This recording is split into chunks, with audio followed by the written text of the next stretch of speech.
নমস্কার, তিয়াশা রান্নাবান্নাতে আপনাদের সবাইকে স্বাগত। আজকের কিন্তু আপনাদের সাথে পনিরের একটা নিরামিষ রেসিপি শেয়ার করব।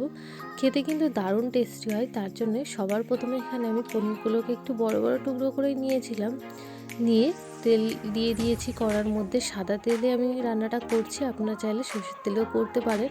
তারপর এগুলোকে কিন্তু আমি হালকা ফ্রাই করে নেবো, খুব বেশি কিন্তু এগুলোকে ফ্রাই করব না।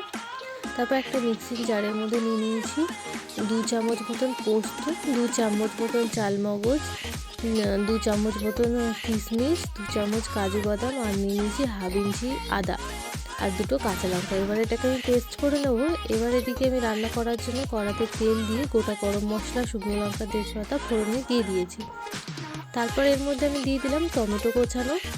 একটা টমেটোকে এভাবে একটু মিহি করে কুচিয়ে নিয়েছিলাম, তো টমেটোটা দিয়ে দিলাম।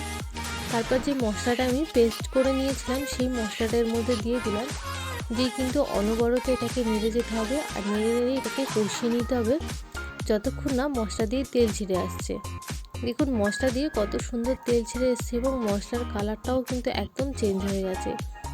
এবার একে একে আমি সব রকম যে গুঁড়ো মশলা আছে সেগুলোর মধ্যে অ্যাড করে দেবো। হলুদ গুঁড়ো, লঙ্কার গুঁড়ো, জিরের গুঁড়ো, ধনের গুঁড়ো।